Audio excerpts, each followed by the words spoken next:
পরিস্থিতি যে কোনো সময় পরিবর্তন হতে পারে। জীবনে কাউকে কষ্ট দিও না। আজ হয়তো তুমি শক্তিশালী, কিন্তু সময় তোমার থেকেও বেশি শক্তিশালী। চিরকাল নরম থাকতে নেই, কখনো কখনো শক্ত লোহার মতো হতে হয়। না হলে সবাই নরম মাটি ভেবে পা দিয়ে পিষে চলে যাবে। পাখি কখনো ডাল ভেঙে পড়ে যাওয়ার ভয় করে না, কারণ তার বিশ্বাস ডালের উপর নয়, ডানার উপরে। তাই জীবনে চলার পথে নিজের উপর বিশ্বাস রাখো, অন্য কারোর উপরে নয়। যদি তোমার মনে হয় তুমি সব হারিয়ে ফেলেছো, তাহলে মনে রেখো গাছরাও তাদের পাতা হারায় প্রতি বছর, তবুও দাঁড়িয়ে থাকে আগামী শুভ দিনের প্রতীক্ষায়। আমি একটা পাখি পুষেছিলাম, সেটি উড়ে গেল। একটা কাঠবিড়ালি পুষেছিলাম, সেটিও চলে গেল। শেষে বুদ্ধি করে একটা বৃক্ষরোপণ করলাম, পাখি এবং কাঠবিড়ালি দুটোই ফিরে এলো।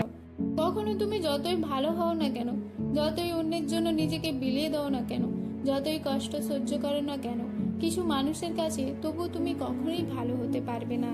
অহংকার তারাই করে যারা হঠাৎ এমন কিছু পেয়ে যায় যা পাওয়ার যোগ্যতা তাদের ছিল না। স্বপ্ন দেখতে শেখো, কারণ স্বপ্ন না দেখলে তুমি কখনোই সফল হতে পারবে না। যে তোমায় আঘাত করেছে ভুলে যাও, কিন্তু সেই আঘাত থেকে তুমি যা শিক্ষা পেয়েছো তা কখনো ভুলে যেও না। জীবনে এমন কিছু করো যাতে আজকে যে তোমার ফোন রিসিভ করছে না, সে যেন তোমাকে গুগলে সার্চ করে। মানুষ যখন কিছু পায় তখন সে বোঝে না কি পেয়েছে, যখন হারিয়ে ফেলে তখন বোঝে যে কি পেয়েছিল, কাকে সে হারিয়েছে। পৃথিবীর দুজন মানুষকে খুব বেশি ভালোবাসো।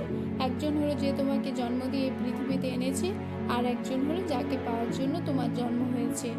আজকের এই ভিডিওটি থেকে বিন্দুমাত্র উপকৃত হন তাহলে ভিডিওটিতে একটি লাইক করুন এবং বন্ধুদের সাথে শেয়ার করুন। আর যদি অনুপ্রেরণামূলক ভিডিও পেতে চান, চ্যানেলটিকে অবশ্যই সাবস্ক্রাইব করুন।